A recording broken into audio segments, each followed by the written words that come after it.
오늘도 하나님이 축복하시는 참으로 복 있는 날입니다. 하나님의 연희가 함께 하시길 원합니다. 오늘은 시편 117편과 118편에서 상고하겠습니다. 오늘 시편 118편에서도 하나님의 종교 개혁의 역사는 강물처럼 흐르고 있습니다. 오늘의 주제는 내가 하나님의 일을 선포하리라. 하나님의 일, 마아세, 하나님의 일을 선포하리라 말씀합니다. 왜 여기서 하나님의 사람이 하나님의 일을 선포하겠다고 결단할까요? 시편 118편 17절 이하에서 하나님께서 하나님의 사람을 죽이려고 하십니다. 하나님이 죽이려고 하시는 하나님의 사건입니다. 이리하여 시편 118편 17절 18절 이하를 통하여 하나님의 사람은 하나님께서 나를 죽이려고 하셨지만은, 하나님이 나를 징계하셨지만은 죽이지는 아니하셨습니다. 죽이지는 아니하셨습니다. 고백합니다. 이리하여 하나님의 징계를 경험한 하나님의 사람이 이제는 하나님의 일을 선포하겠습니다. 하나님의 일을 선포하겠습니다. 위기 중에, 징계 중에, 하나님의 책망하심 중에 하나님의 사람은 결단합니다. 서원합니다. 바로 여기서 오늘 21세기 하나님의 말씀을 외치는 하나님의 메신저는 오늘 하나님의 징계하심 앞에서 두려워 떨어야 할 것입니다. 21세기 대한민국 기독교, 21세기 세계 기독교, 21세기 5대양 7대들은 창조자 하나님 앞에서, 심판하시는 하나님 앞에서, 우주를 통치하시는 하나님 앞에서 두려워 떨어야 할 것입니다.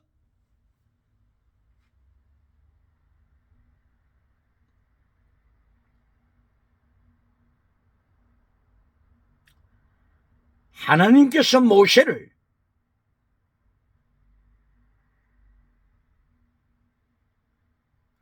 광야에서 만나시고 애굽으로 돌아가라. 그리고 애굽에 가서 네 백성을 출애굽시켜라. 이 명령을 하셨을 때가 출애굽기 4장이죠. 하나님께서 모세를 애굽으로 보내실 때 바로 애굽으로 가는 그 길목 숙소에서 하나님이 모세를 죽이려고 하셨습니다. 죽이려고 하셨습니다. 출애굽기 4장 22절, 23절, 24절 이하를 통하여 하나님이 모세를 죽이려고 하시다. 불순종하는 모세를 죽이려고 하셨습니다. 오늘 시편 118편에서 17절 이하에 하나님께서 하나님의 사람을 죽이려고 징계하십니다. 각성시키십니다.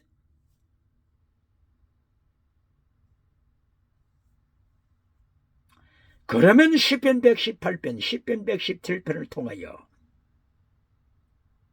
하나님의 징계를 받아 하나님의 사람이 하나님의 일을 선포할 때 무엇을 선포해야 될까요? 먼저 하나님의 3단계 메시지를 선포해야 할 것입니다. 3단계 메시지를 선포하지 아니하고 또다시 메시지 결론에서 땅의 복으로 결론 내린다면 땅의 복, 지나가는 은사로, 지나가는 복으로 메시지 결론을 내린다면 하나님이 또다시 죽이려고 하실 것입니다. 하나님께서 또다시 징계를 보내실 것입니다. 21세기 메신저는 기억해야 할 것입니다. 야고보서 3장 1절을 통하여 야고보 선생은 선생된 우리를 하나님이 더 크게 심판하신다, 더 크게 심판하신다고 외친 것을 기억해야 할 것입니다.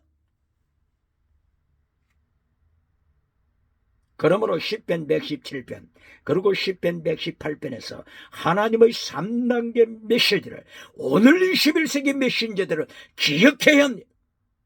누가복음 6장 26절을 통하여 예수님께서 책망하시는 예수님의 징계의 음성을 기억해야 합니다. 네가 세계 모든 사람으로부터 박수갈채를 받느냐?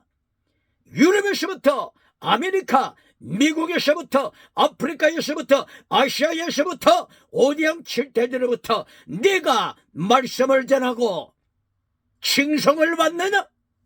너는 거짓 선지자니라. 예수님도 하지 못한 일을 너는 어떻게 하여서 세상 만민으로부터 칭송을 받느냐? 너는 회철한 무덤을 만들어주는 거짓 메신저니라. 너희 조상들이 거짓 메신저들을 이렇게 칭송했느니라. 기억할지어다. 그러므로 오늘 하나님의 사람이 하나님의 징계 앞에 두려워하면서 새롭게 결단하고 하나님의 일을 증거할 때 하나님의 3단계 메시지부터 증거해야 할 것입니다. 시편 111편 하나님의 3단계 메시지로 볼 때 시편 111편 1절에서 땅의 복을 말씀하고 있습니까? 아닙니다. 온 땅이요 여호와를 찬양하라. 온 세계야 여호와를 찬양하라. 세계 선교, 하나님 찬양, 하나님의 영광을 높이는 것, 이것이 제1단계 하나님의 메시지입니다. 예수님께서 제1단계 말씀을 강조하실 때 먼저 하나님의 의와 하나님의 나라를 구하라, 하나님의 의와 하나님의 나라를 구하라고 마태복음 6장 33절 이하여서 예수님의 3단계 메시지를 증거하실 때도 첫째 메시지가 땅의 복이 아닙니다. 땅의 성공이 아닙니다. 하나님의 나라를 구하라, 하나님의 의를 구하라. 이것이 1단계 메시지입니다. 질문합니다. 제1단계 메시지에서 말씀을 지켜버리고 기적부터 강조하는 자가 있습니까? 땅의 성공복부터 강조하는 자가 있습니까? 이것은 마귀의 메시지입니다. 사탄의 메시지입니다.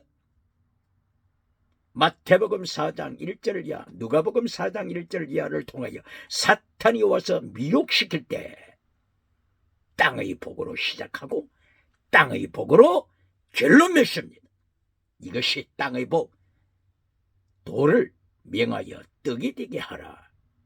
땅의 복, 기적부터 강조합니다. 이것이 사탄의 메시지입니다. 성전 꼭대기에 올라가서 뛰어내리라. 기적을 행하라. 천사들이 와서 바쳐주리라. 이것이 사탄의 메시지입니다. 그리고 사탄의 결론 메시지도 온 천하만국을 보이고 온 천하만국, 세상 영광, 정치 우상, 종교 우상, 경제 우상을 사탄이 강조하면서 마지막 세 번째 결론까지도 정치 우상으로 천하만국을 보여주면서 사탄에게 무릎 꿇게 합니다. 이것이 사탄의 메시지입니다. 정치 우상을 따라가는 자들은 기억해야 합니다.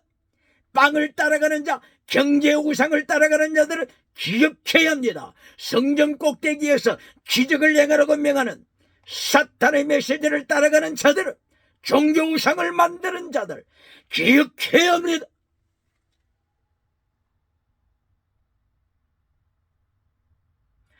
그러므로 오늘 시편 117편 1절에도 온 세계야, 온 지구야, 온 5대양 7대주야, 하나님을 찬양하라. 온 세계 5대양 7대주를 행하여 하나님의 이름을 높여라. 세계 선교에 참여하라. 외치고 명령하십니다. 유태인들에게 질문합니다. 이렇게 하나님께서는 세계 선교를 행하여 명령하시는데 유태인들은 세계 선교를 순종했습니까?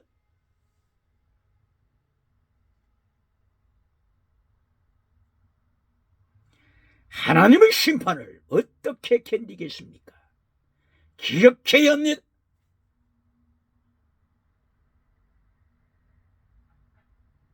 유태인들은 유대민족과 이방민족의 차등을 강조해왔지 않습니까? 차별화를 강조해왔지 않습니까? 유태민족은 기억해야 합니다. 아브라함이 태어나기 전에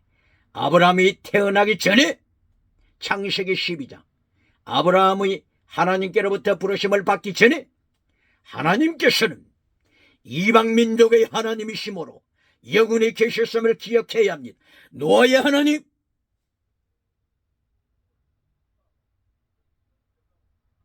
창세기 6장 7장 8장 9장 유태인의 하나님이 아닙니다.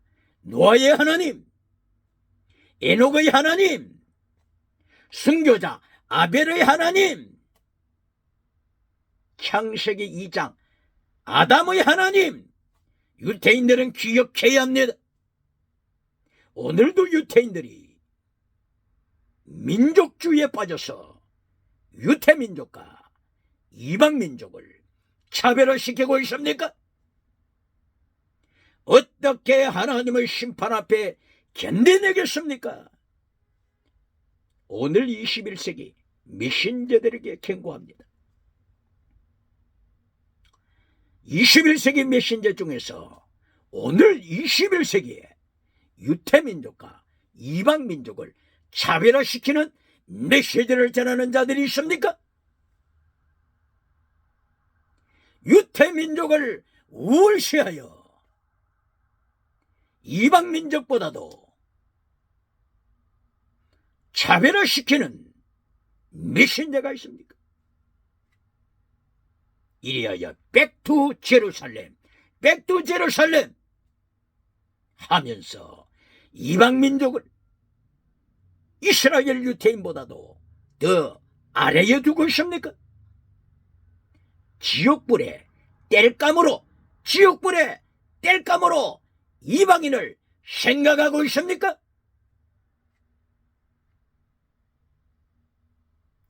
오늘도 요한계시록 7장과 14장을 해석하고 메시지를 전할 때 14만 4천 명을 혈통의 유태인이라고 가르치고 이방인은 14만 4천 명에 들어가지 못한다고 가르치는 메신저가 있습니까?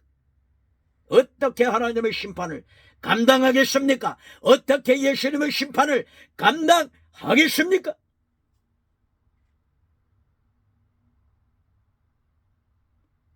오늘 시편 117편에서 온 땅이여 하나님을 찬양하라, 예수님을 찬양하라, 삼위일체 하나님을 찬양하라고 외치는 것은 유태인과 이방인을 예수님 안에서 하나로 하나님이 명령하시는 것입니다. 예수님 안에서 유태인과 이방인이 하나됨을 선포하신 것입니다. 이것이 바울 사도가 로마서 2장 28절을 통하여서 강조한 이면적 유태인입니다. 이면적 유태인. 예수님 안에 있는 자가 아브라함의 자손이라. 예수님 안에 있는 자가 이면적 유태인이라. 할례를 강조하는 표면적 유태인은 아직도 예수님 밖에 있느니라. 아직도 예수님께로부터 구원받지 못함이라. 예수님 안에서 아브라함의 자손이 된 자, 이것이 곧바로 이면적 유태인입니다. 오늘 시편 117편 온 땅이여 여호와를 찬양하라고 하는 것은 이면적 유태인을 하나님께서 명령하시는 것입니다. 예수님 안에서 유태인이나 이방인이나 하나 되심을 선포하는 것입니다.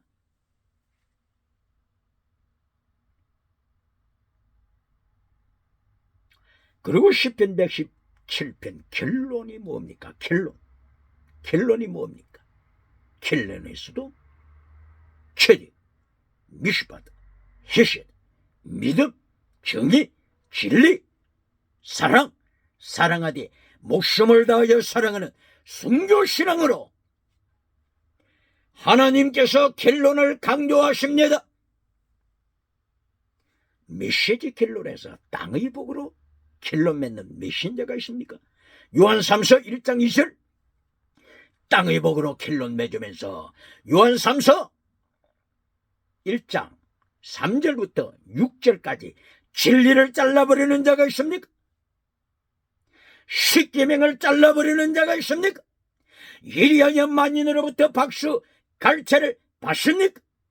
누가복음 6장 26절 너는 거짓 선지자니라.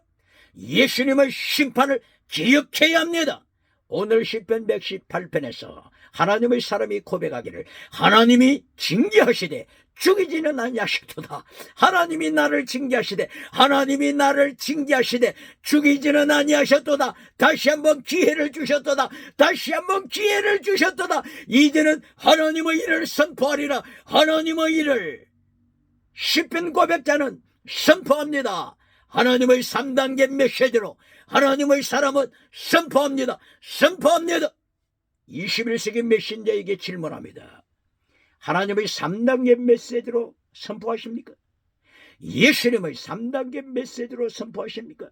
그렇지 않으면 사탄의 메시지, 마태복음 4장 1절에 사탄의 메시지, 누가복음 4장 1절을 이야기해 사탄의 메시지대로, 요한계시록 13장 1절 이하에 사탄의 메시지대로 첫째도 땅의 복, 결론도 땅의 복으로 선포함으로 천하만국에서 칭송을 받습니까? 너는 거짓 선지자라고 예수님께서 누가복음 6장 26절 이하에서 선포하시고 심판하심을 기억해야 할 것입니다.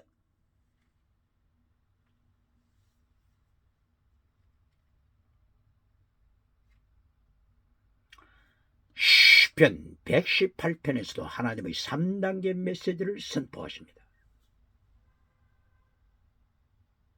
시편 118편 1절 이하에서 하나님의 첫 번째 메시지, 체득, 미슈바, 헤셋, 믿음, 정의, 진리, 사랑을 선포합니다. 하나님께 감사하라. 하나님의 선하심을 감사하라. 하나님의 사랑을 감사하라. 하나님의 정의를 감사하라. 하나님의 진실하심을 감사하라. 하나님의 말씀, 체득, 미슈바드, 헤셋, 믿음, 정의, 진리, 사랑을 시편 118편 1절에서 첫째 메시지로 선포합니다. 질문합니다.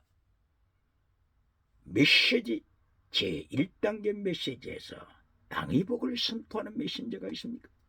진리를 잘라버리고 십계명을 잘라버리고 땅의 복을 첫째 메시지로 선포합니까? 오늘 시편 고백자가 고백하듯이 하나님이 나를 징계하시되 죽이지는 아니하셨도다. 목숨을 살려주셨도다. 모세의 목숨을 살려주신 것처럼 하나님께서 목숨을 살려주셨도다. 이제는 하나님의 3단계 메시지를 외치리라. 하나님의 일을 외치리라. 고백합니다.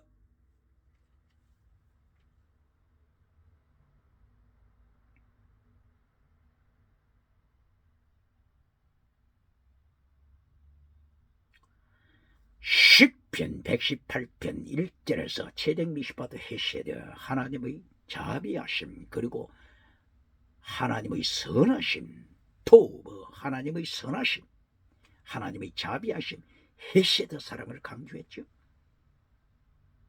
그리고 시편 118편 19절에서 하나님께서 하나님의 의, 체덱을 강조하십니다. 하나님의 의, 체덱을 righteousness of God, 체덱을 강조하십니다. 어디에서요? 시편 118편 19절. 그러므로 체덱, 미시바드, 토브, 헤세드, 이것이 하나님이 선포하시는 제1단계 메시지입니다.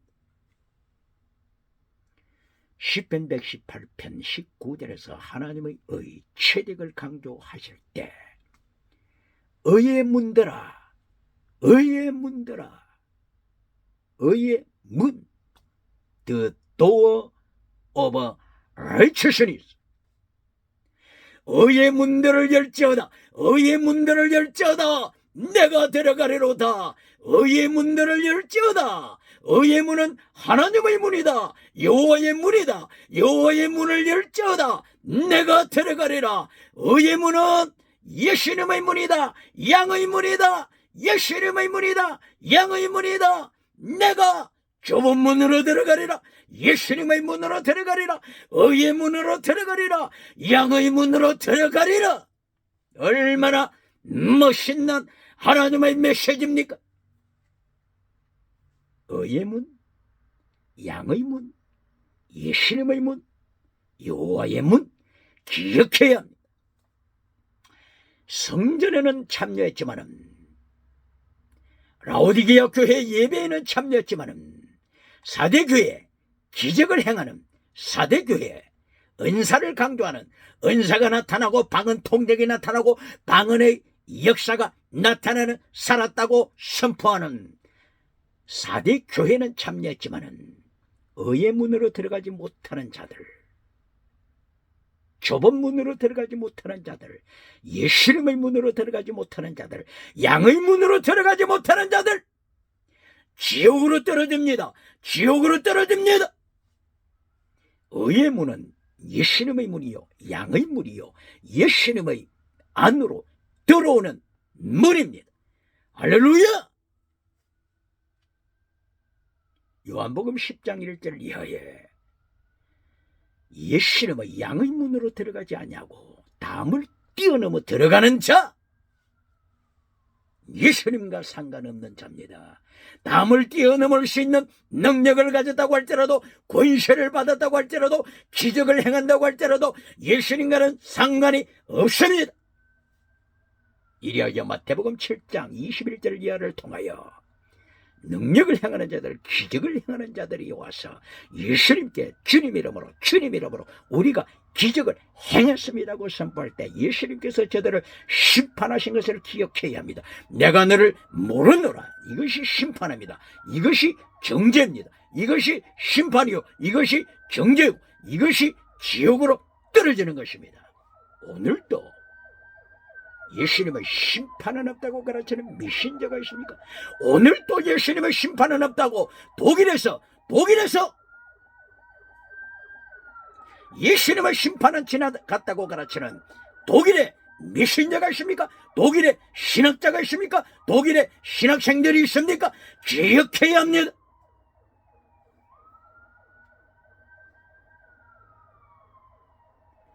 웰하우젠, 1844년 독일에서 태어났던 웰하우젠이 성경을 갈기갈기 찢으면서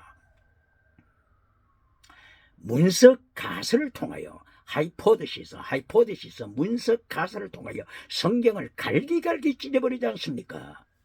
이리하여 독일 교수들도 공공연하게 교실에서, 강의실에서 마침내 종말에는 성경 66권에서 다 잘라버리고 2페이지만 남을 것이다.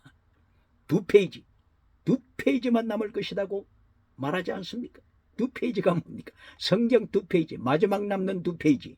바로 이것이 앞에 있는, 그리고 마지막 뒤에 있는 성경의 양쪽 겉표지입니다. 겉표지.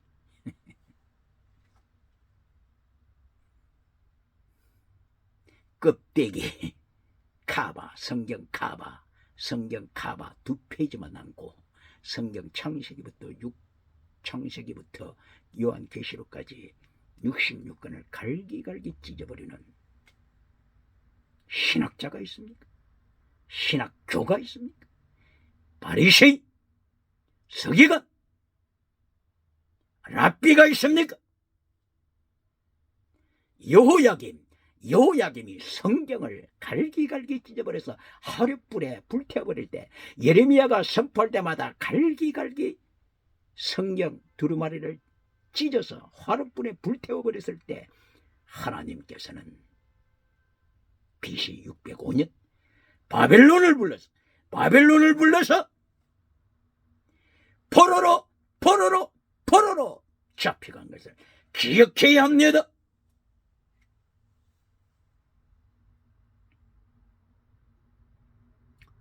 오늘 시편 118편 하나님의 3단계 메시지를 강조하면서 하나님의 3단계 메시지를 잘라버리고 땅의 복으로 선포할 때, 하나님께서는 시편의 고백자 하나님의 사람을 죽이려고 하십니다. 그러나 다시 한번 기회를 주십니다. 이리하여 시편 고백자는 이제는 하나님의 일을 선포합니다. 마귀의 일을 선포하는 것이 아니라, 인본주의 일을 선포하는 것이 아니라, 인본주의 메시지를, 성공주의 메시지를 선포하는 것이 아니라 하나님의 일을 선포합니다.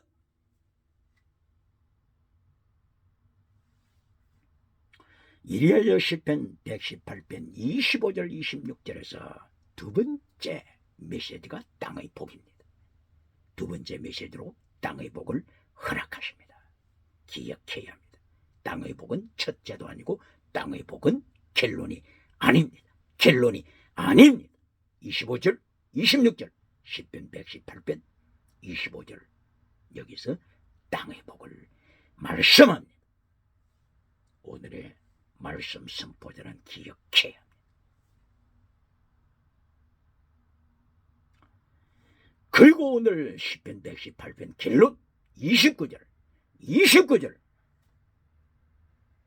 체덱, 미시pat, 헤셋, 토브, 믿음, 정의, 진리, 사랑, 선, 이것이 결론입니다. 이것을 10가지로 표현할 때 십계명입니다.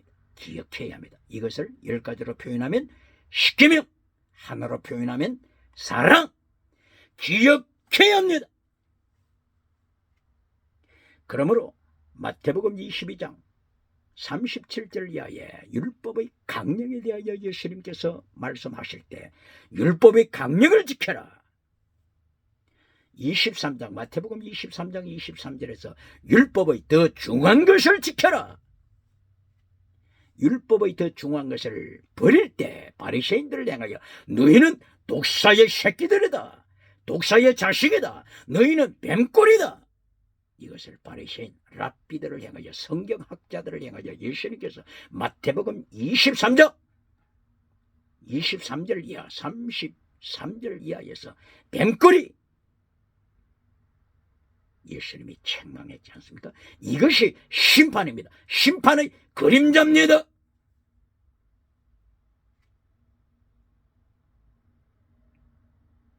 하나님의 사람이 이렇게 시편 117편과 118편에서 하나님의 3단계 메시지를 선포합니다. 오늘 21세기 모든 교회, 대한민국 21세기 기독교 메시지, 이렇게 하나님의 3단계 메시지를 따라서 선포해야 합니다. 첫째도 하나님의 말씀, 결론도 십계명 기억해야 합니다. 오늘도 강단에서 십계명을 잘라버리고 회체를 주는 메시지를 전하는 자가 있습니까? 마라의 선물을, 출애굽기 15장 23절 이하 마라의 선물을 상처 입은 심령이라고 가르치면서 상처 입은 심령을 치료해 준다고 하면서 회체를 주는 메시지로 결론을 내립니까? 기억해야 합니다.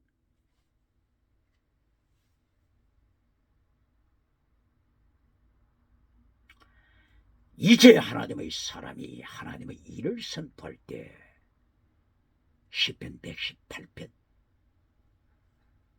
22절 건축자의 버린 돌이 모퉁이의 머릿돌이 되었도다. 예수님의 십자가와 부활 사건을 예언하고 있습니다. 건축자들이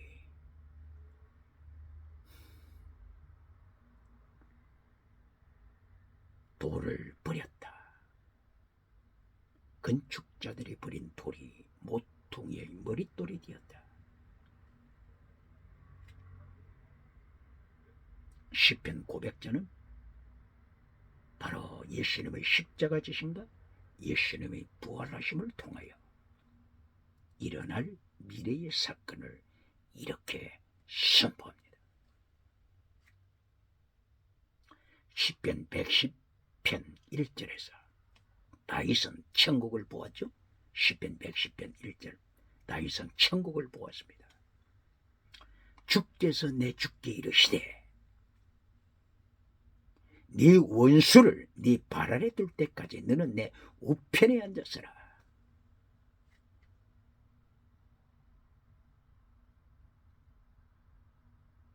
바로 다윗은 천국을 선포한 것입니다. 다윗이 천국을 바라보니 주께서 하나님 주께서 여호와 주께서 내 주께 이르시되 아도나이 내 주께 아도나이 예수 그리스도를 가르치지요. 예수 그리스도 하나님이 삼위일체 되신 예수 그리스도 아도나이 예수 그리스도께 이르시되 네 원수를 네 발등상 되게 하기까지 네 발 아래 둘 때까지 지옥 자식으로 심판할 때까지 너는 내 우편에 앉았으라. 우주 통치를 말씀하는 것입니다. 천국에서 우주 통치, 하나님의 통치, 예수님의 통치 기억해야 합니다.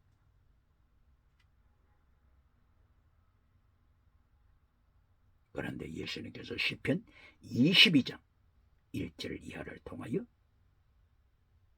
육체를 입으시고 이 땅에 오셔서 왜 육체를 입고 오셨죠? 하나님이 왜 육체를 입고 오셨죠? 십자가 피를 흘리시기 위하여 피 흘림이 없이는 죄 사함이 없느니라 말씀처럼 피 흘리기 위하여 예수님께서 자기 몸을 입으시고 시편 22편 1절에서 십자가 지시는 사건을 말씀합니다. 엘리 엘리 라마 사박다니 시편 22편 1절 하나님이 어찌하여 나를 버리시나이까 십자가를 상해서 예수님께서 외치셨던 바로 그 내용입니다. 그리고 시편 22편 16절 이하에서 원수들이 나의 수족을 찔렀습니다. 십자가에 못 박았습니다. 그리고 18절에서 원수들이 예수님의 겉옷을 나누었습니다. 예수님의 속옷을 제비 뽑았습니다. 십자가 사건. 시편 110편 천국에서 통치하시는 예수님께서 사람의 몸을 입으시고 이 땅에 오셔서 십자가 지시는 사건이 시편 22편 그리고 십자가 지시고 부활하심을 통하여 예수님께서 시편 118편 22절 건축자의 버린 돌이 모퉁이 돌이 되셨습니다. 모퉁이의 머릿돌이 되셨습니다. 이것을 다른 말로 바꾸면 어떻게 된다고요? 이면적 유태인을 선포하는 것입니다.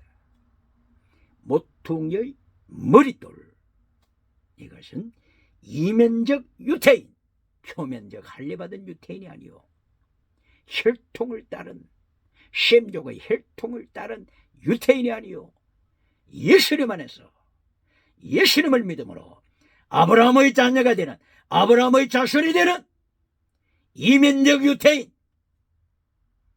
이것을 말씀하기 위하여 모퉁이 돌이라고 기록한 것입니다. 모퉁이 돌 뜻이 뭡니까? 모퉁이 돌은 오른쪽, 왼쪽 양쪽의 돌을 하나로 이어줍니다. 이것이 모퉁이 돌입니다. 오른쪽 이방인, 왼쪽 할례받은 유태인, 두 사람을 예수님 안에서 하나로 만드십니다. 이 설명이 곧바로 에베소서 2장 10절 이하 15절 이하의 말씀입니다. 예수님이 십자가 지심으로 의식법, 초등학문인 의식법, 세리모니얼 로, 의식법을 십자가로 완성시키시고 폐하시고 유태인과 이방인을 예수님 안에서 한 사람으로 그 뒤에도 창조하심이라 기억해야 합니다.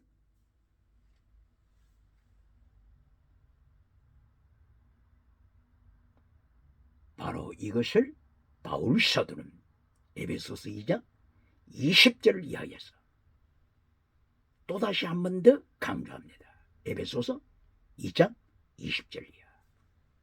예수님께서 모퉁이 돌이 되셨다. 또다시 에베소서 2장 10절 이하 15절에서 십자가로 하나 되게 하신 것을 강조하신 후에 또다시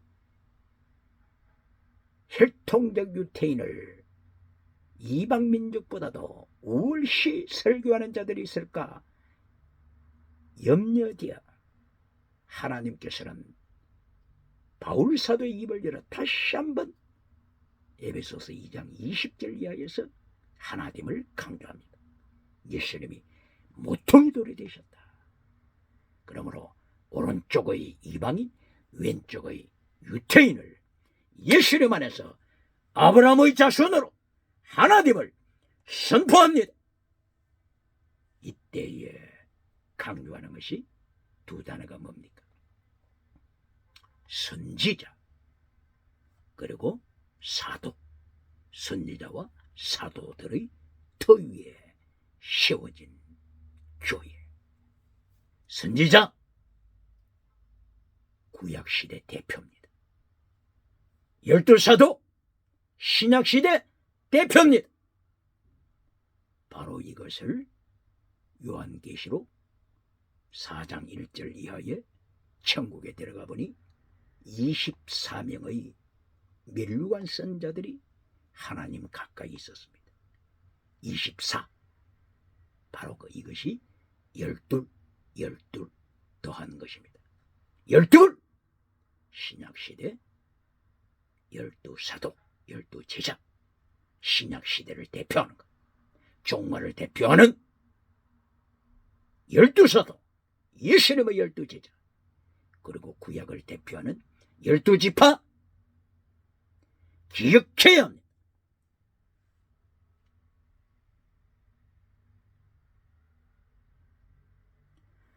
이렇게 이면적 유태인, 예수님 안에서 아브라함의 자녀가 된 제라 아브라함의 자녀죠. 바로 이것이 어디에 나타납니까? 창세기 13장 14절 이하에 하나님께서 아브라함의 자손을 강조하시죠. 아브라함아, 동서남북을 바라보라. 동서남북 바라보라. 너와 네 자손에게 동서남북을 내게 주리라. 네 자손에게 주리라. 아브라함의 자손이 누구라고요? 갈라디아 3장 6절 이하, 갈라디아 3장 26절, 27, 28, 29절 이하에서 예수님을 믿는 자가 아브라함의 자손이라. 예수님을 믿는 자가 아브라함의 자손이라 기억해야 합니다. 질문합니다. 오늘 또 특별히 노아의 아들 셈, 함, 야벳 중에서 셈족을 더 우월시 가르치는 메신저가 있습니까? 노아의 아들 셈, 함, 야벳 중에서 셈족을 더 우월시 가르치는 메신저가 있습니까?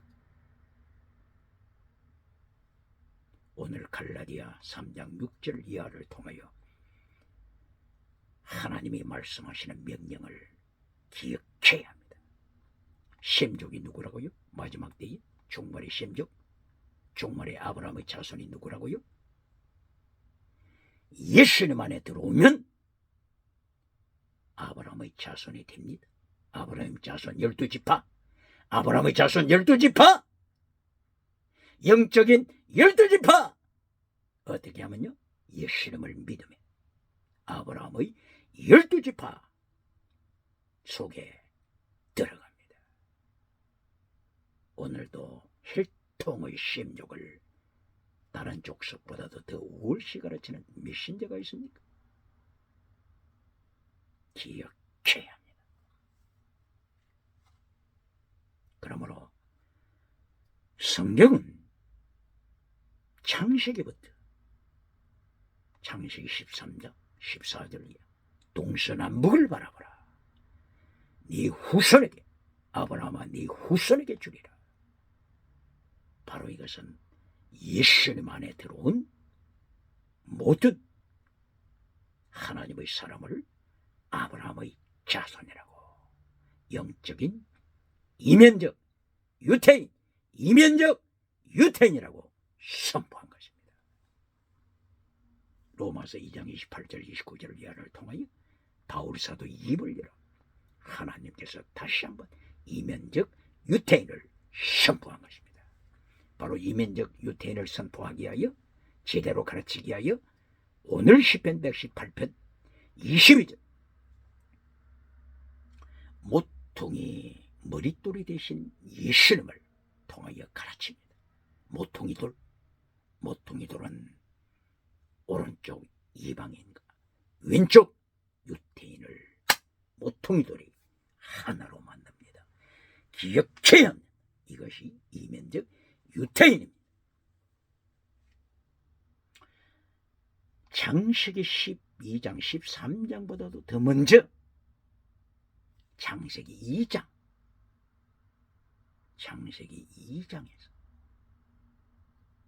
2장 8절 9절 10절 에덴 동산에 강물이 흐르더라.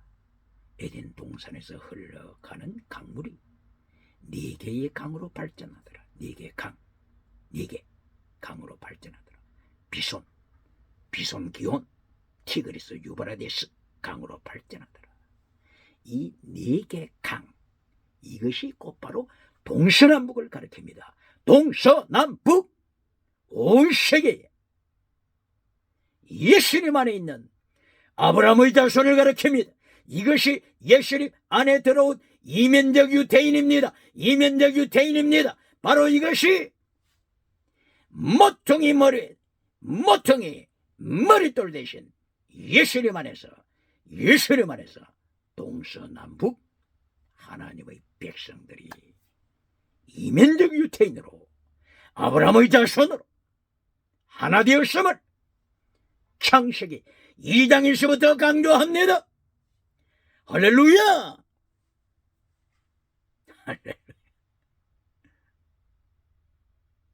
얼마나 놀라운 하나님의 설계도입니까? 하나님의 비밀입니까?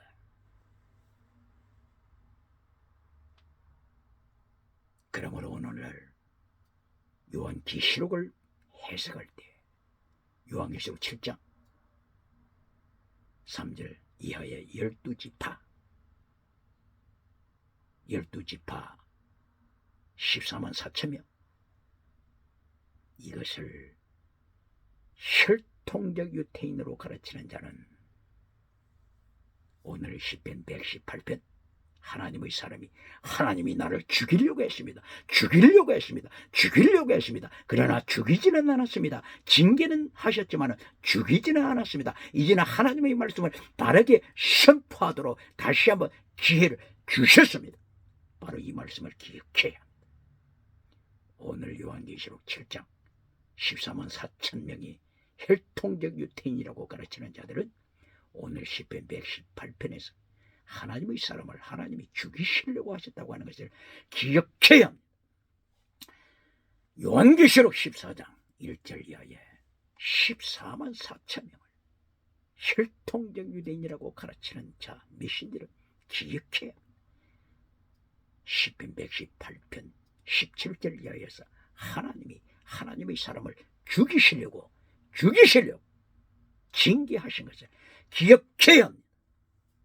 하나님의 징계는 전쟁, 기근, 전염병, 지진, 짐승, 기후변화, 이것을 통하여 하나님은 징계하십니다. 요한계시록에 세 가지로 예수님이 징계하십니다. 7인, 7나팔, 7대접재앙, 이것이 예수님께서 세상을 징계하시는 예수님의 징계 내용입니다.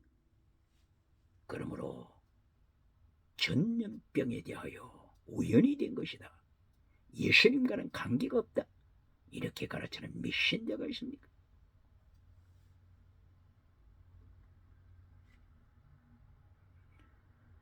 요한계시록 14장 13절에서 주님 안에서 죽는 자, 주님 안에서 순교하는 자가 복이 있다고 했습니다.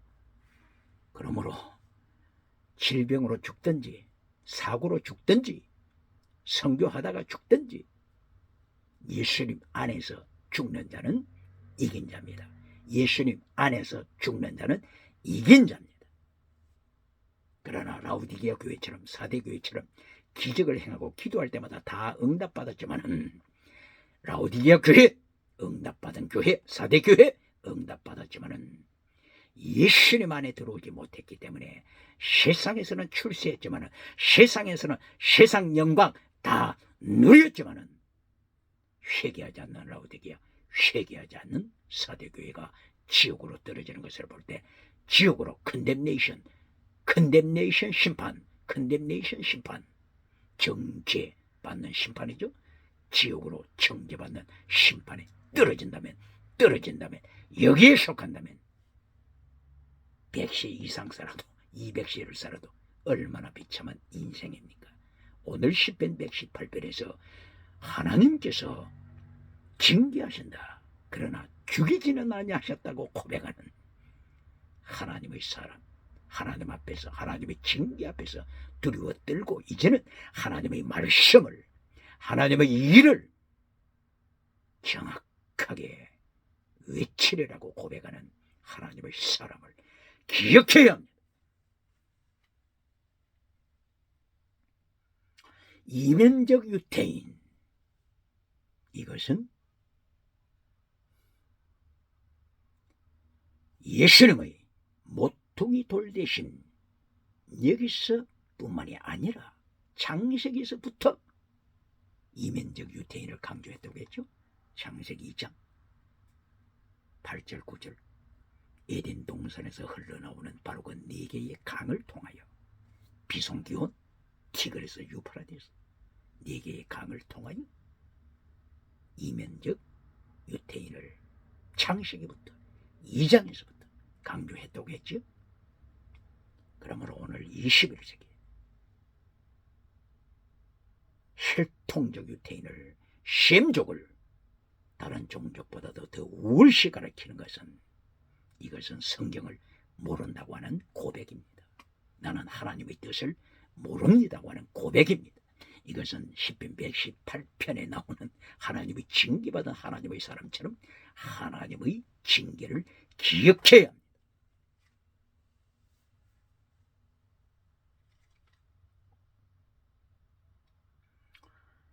에덴 동산에서 4개의 강이 흘러나와서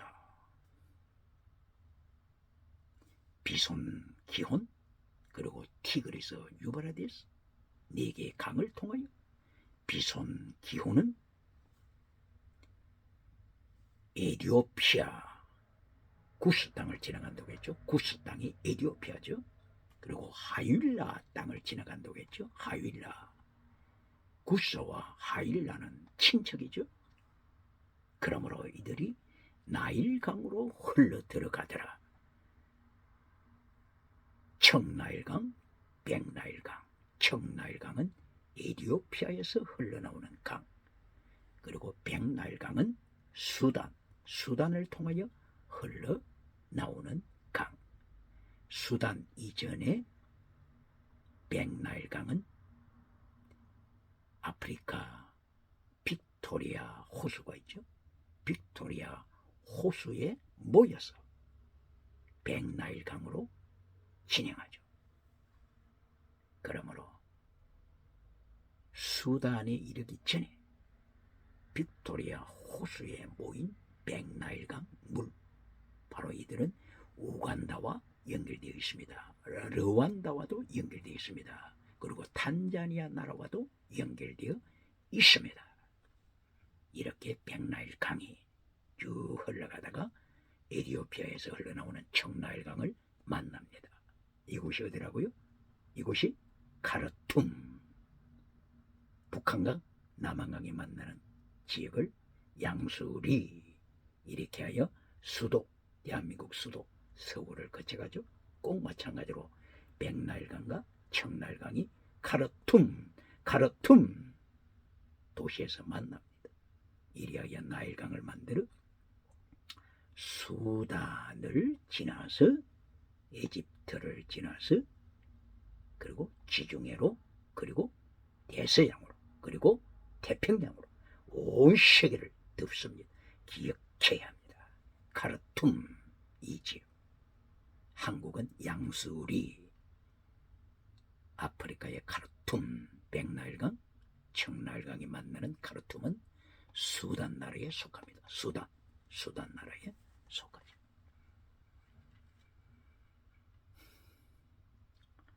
이렇게 하나님께서는 에덴 동산에서 흘러나오는 강이 4개의 강으로 발전하면서 세계 복음화를 하나님이 선포하는 것입니다.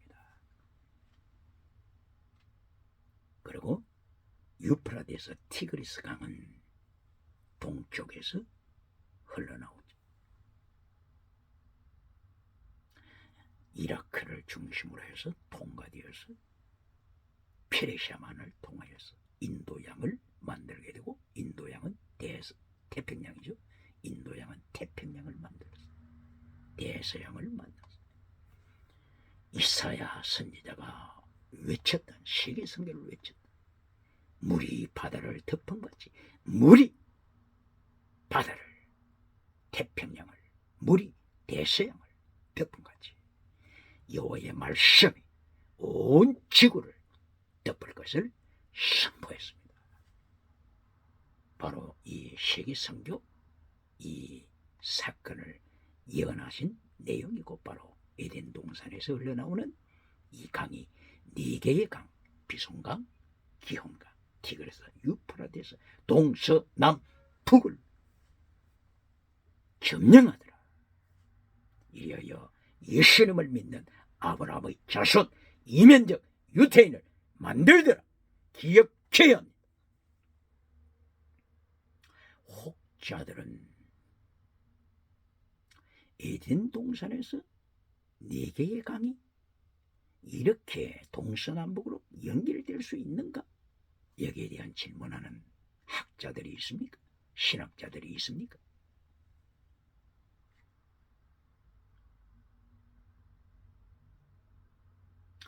이 에덴 동산, 창세기 2장에 나타나는 에덴 동산, 그리고 4개의 강물, 이것을 설명한 것이 스가랴서 14장 8절에서 또다시 하나님께서 가르쳐 주십니다. 스가랴 선지자를 통하여 가르쳐 주십니다. 스가랴서 14장 8절 이하.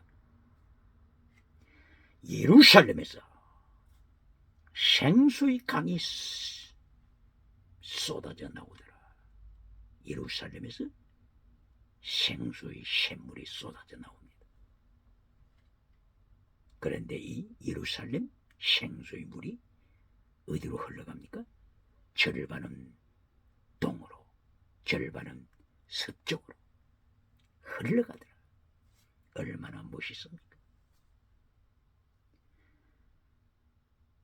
지리학자들이, 신학자들이 예루살렘에서 어떻게 동해로 흘러가는가, 어떻게 서해로 흘러가는가, 아무리 평생 연구해도 발견할 수 없지요. 하나님의 영적인 비밀을 깨달아야 합니다. 예루살렘, 바로 여기서 생수의 강이 흘러나더라. 동쪽 유브라디스, 티그리스를 가리킵니다. 서쪽 지중해를 가리킵니다.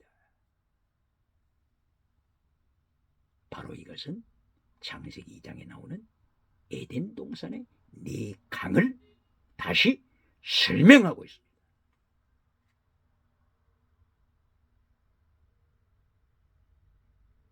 에덴 동산이 어디라고요? 에덴 동산이 어디입니까? 에스겔서 31장 9절 그리고 16절 이하. 에스겔서 31장 9절 16절 이하. 레바논을 에덴 동산이라고 기록하고 있습니다. 레바논, 이것은 예루살렘. 레바논과 예루살렘은 하나로 설명되고 있습니다.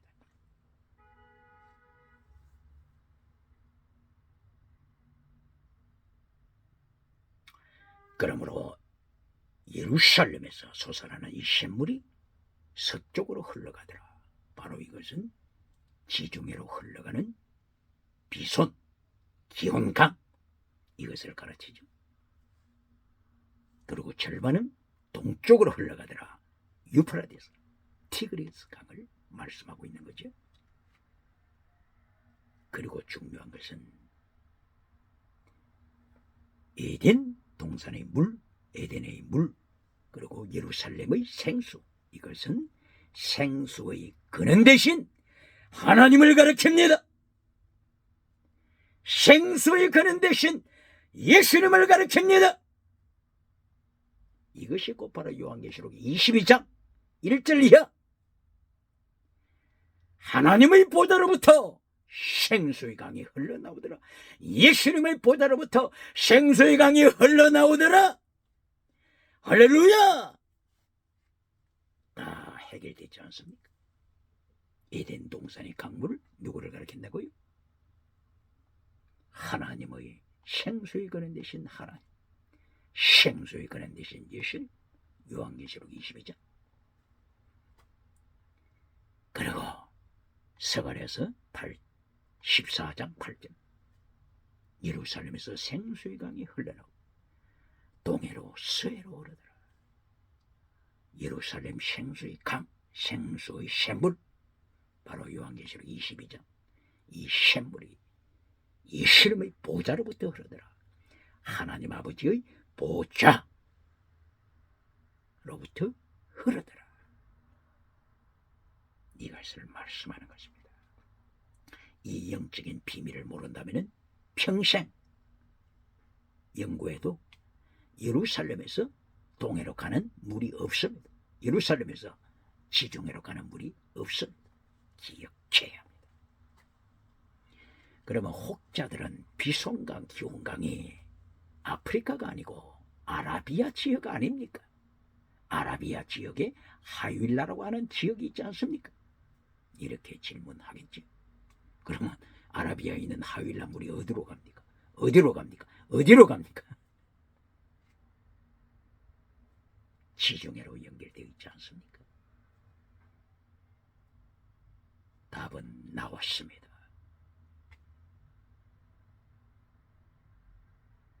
예레미야 2장 13절, 생수의 근원 되신 하나님, 바로 여기서 해석이 출발되어야 합니다.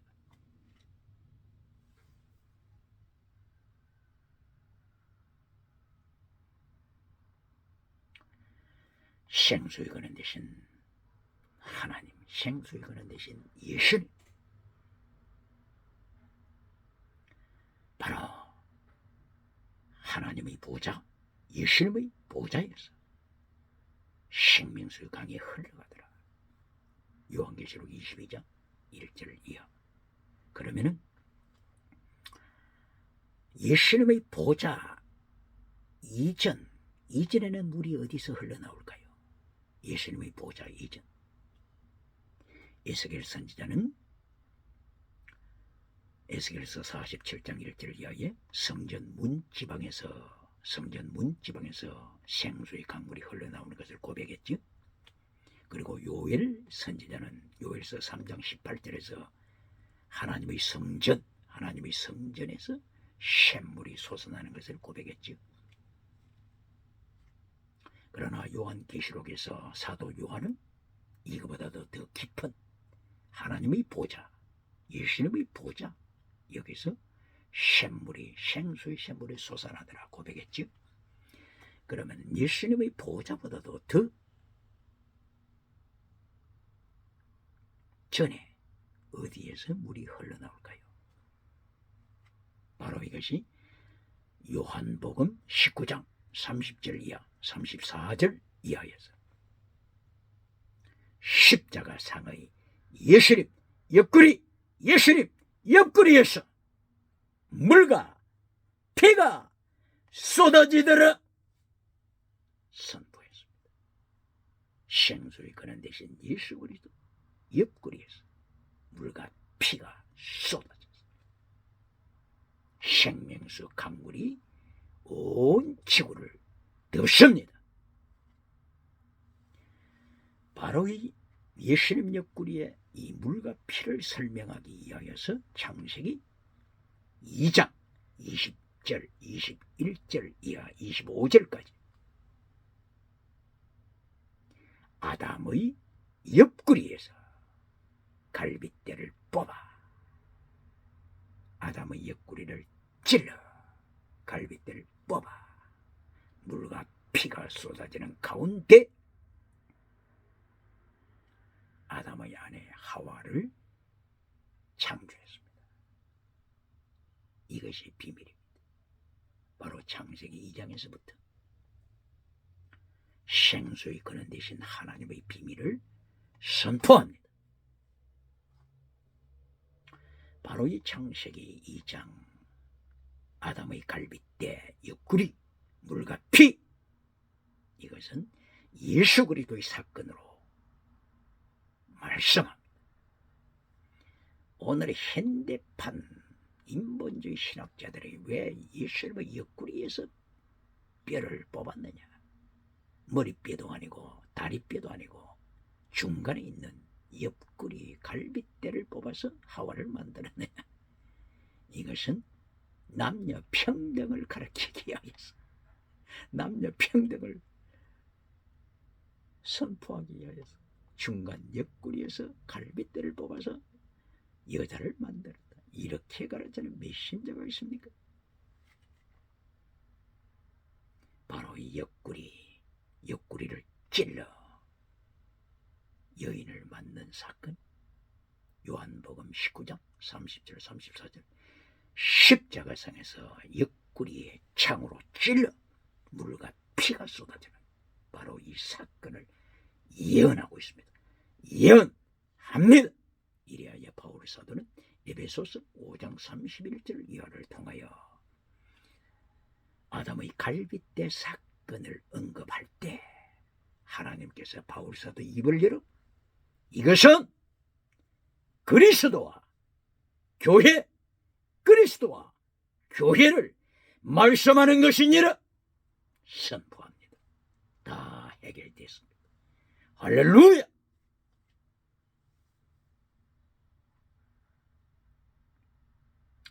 이리하여 시편 118편에서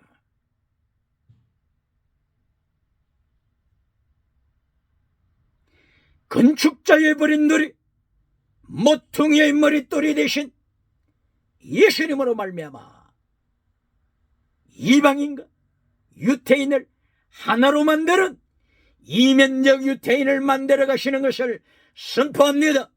그러므로 이면적 유태인은 창세기부터 요한계시록까지 선포되고 있습니다. 선포되고 있습니다. 오늘도 이면적 유태인을 잘라버리고 표면적 유태인을 갈아쳐서 혈통적 할례받은 유태인을 월시 가르치는 몇 신대가 있습니까? 요한계시록을 해석하고 가르칠 때 혈통적 유태인을 월시하여 14만 4천 명에는 이방 사람은 들어가지 못한다고 가르치는 몇 신대가 있습니까? 오늘 10편 118편에 하나님의 사람이 고백하기를 하나님이 나를 징계하셨습니다. 그러나 죽이지는 아니하셨습니다. 목숨은 살려주셨습니다. 다시 한번 기회를 주셔서 하나님의 말씀을 선포하도록 하셨습니다. 이제는 하나님의 징계를 선포하리라. 이제는 하나님의 3단계 메시지를 선포하리라. 이제는 모퉁이 돌 대신 예수님을 통하여 이면적 유태인, 이면적 유태인을 선포하리라. 이리하여 요한계시록을 해석할 때 셈족을 월시하지 아니하리라. 혈통적 할례받은 유태인을 다른 민족보다도 월시하는 미혹에 빠지지 아니하리라. 할렐루야!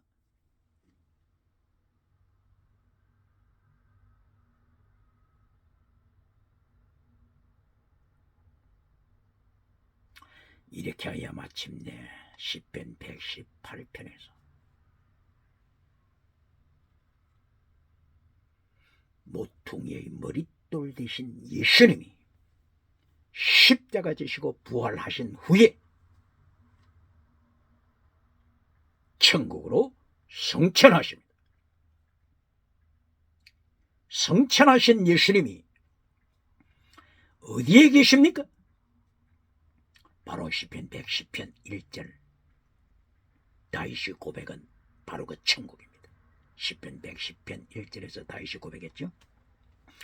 주께서 내 주께 이르시되 하나님 아버지께서 예수님께 이르시되 네 원수를 발등상 되게 하기까지 너는 내 우편에 앉았으라.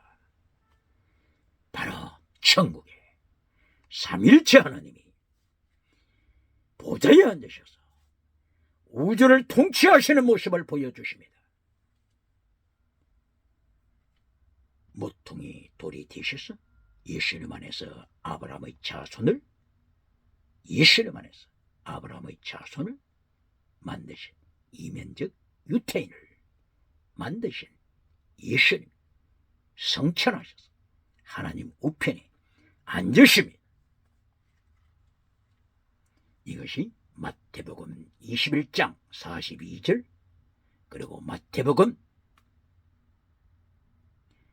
26장 64절 그리고 마가복음 16장 19절 하나님 우편에 앉으신 예수님 부활하시고 하나님 우편에 앉으시는 것을 선포합니다. 사도행전 4장 11절 이하 모퉁이이신 예수님께서 성천하셔서 하나님 우편에 앉아 계시는 것을 선포합니다. 사도행전 2장 25절 다윗이 날마다 내 앞에 계신 하나님을 바라보도다. 내 앞에 계신 하나님, 내 우편에서 나와 함께 하신 하나님을 바라보도다. 선포합니다.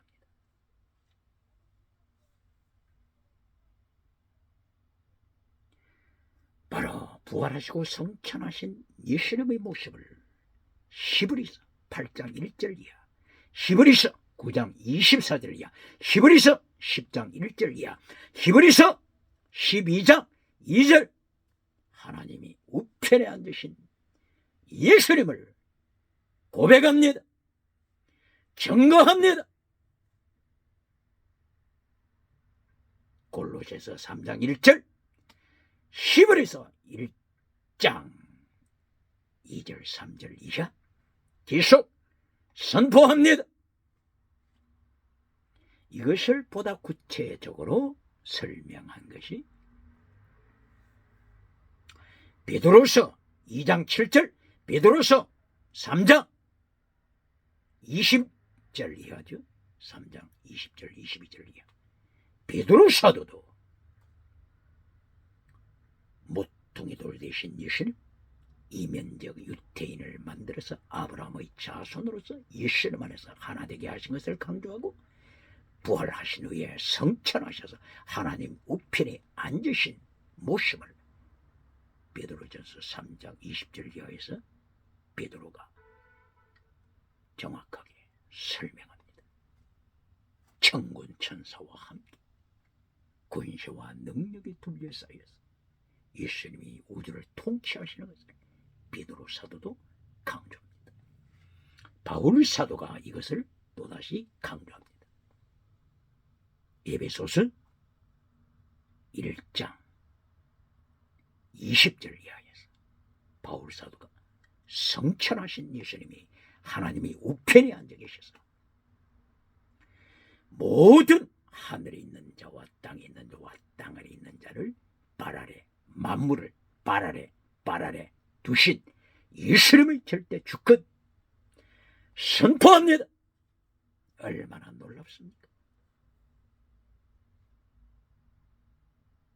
이것을 에베소서 1장 20절뿐만이 아니라 에베소서 2장 20절 이하에서 계속 설명하고, 그리고 빌립보서 2장 5절 이하에서 또다시 설명합니다. 빌립보서 2장 1절 이하.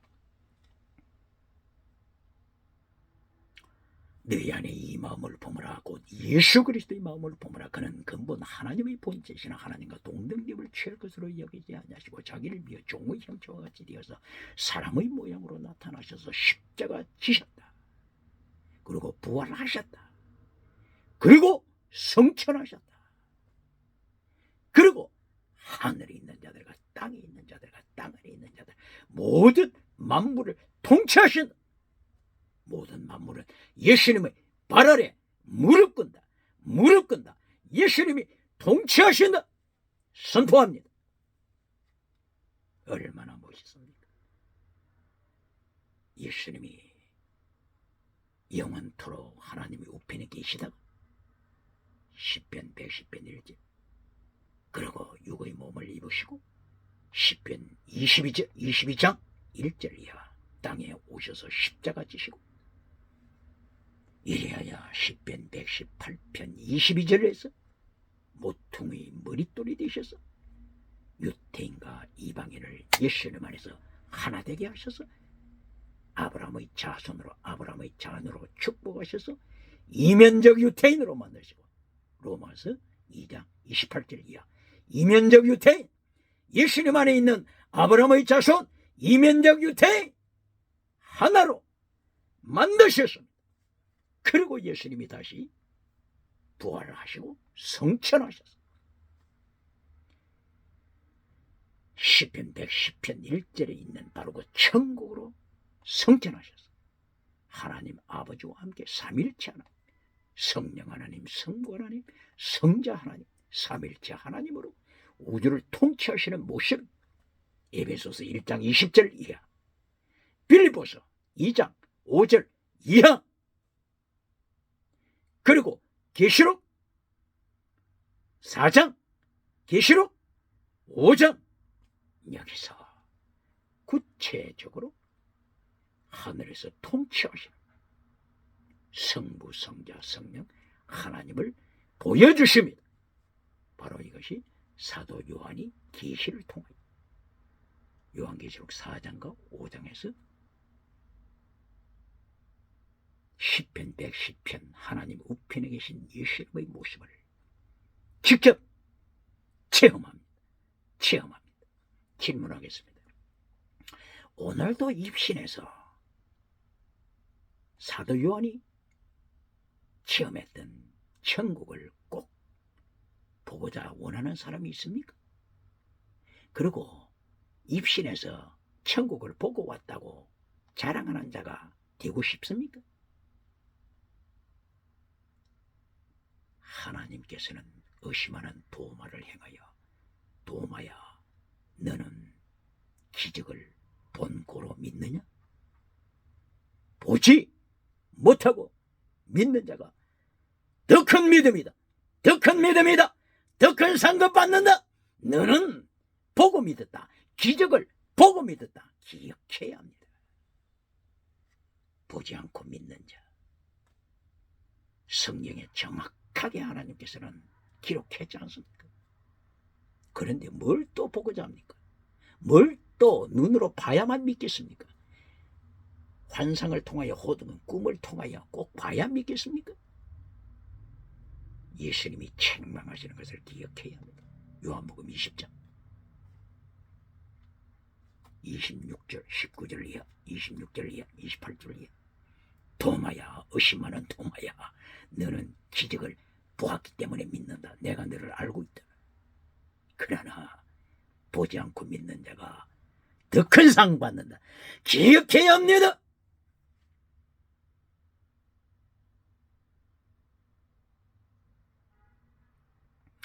천국 들어갔을 때 사도 요한이 계시록 4장과 5장에서 천국을 보았을 때 예수님 보좌 앞에 하나님 보좌 가까이에 선 자가 누굽니까? 기억해야 합니다. 이것은 부활 후에 예수님께로부터 상급받을 때 이 모든 사건들이 그대로 진행됩니다. 예수님 가장 가까이에 앉을 자 누굽니까? 마태복음 5장 19절 예수님이 십계명 설교를 하십니다. 엔톨레 계명을 지키고 엔톨레 계명을 가르치는 자, 계명을 설교하는 자, 지키고 십계명을 지키고 십계명을 설교하는 자, 이 사람이 천국에서 큰 자가 되리라. 큰 자가 되리라. 그러나 십계명을 잘라버리고 계명 중에서 적은 것 하나도 잘라버리고 그같이 가르치는 자는 천국에 들어온다고 할지라도 가장 적은 자가 되리라. 가장 작은 자가 되리라. 기억해야 합니다. 오늘도 경건주의 운동으로 오늘도 종교개혁 운동으로 10편 118편에 나타난 하나님의 사람처럼 하나님의 일을 선포하는 자가 되기를 10편 118편에서는 하나님의 사람이 하나님의 징계를 받고 나서 제대로 선포했지만 하나님의 징계받기 전에 3단계 메시지를 선포하며 이면적 유태인을 선포하며 모퉁이 머릿돌 대신 예수님께서 이면적 유태인으로 하나로 만드신 것을 선포하여 요한계시록 14만 4천은 혈통적 유대인만 속하는 것이 아니라 예수님 안에 있는 모두가 속한다고 하는 사실을 선포하여 천국 들어가서 예수님 가까이 서는 자, 예수님의 보다 가까이 서는 축복에 임하시기를 주의 이름으로 축원합니다. 할렐루야.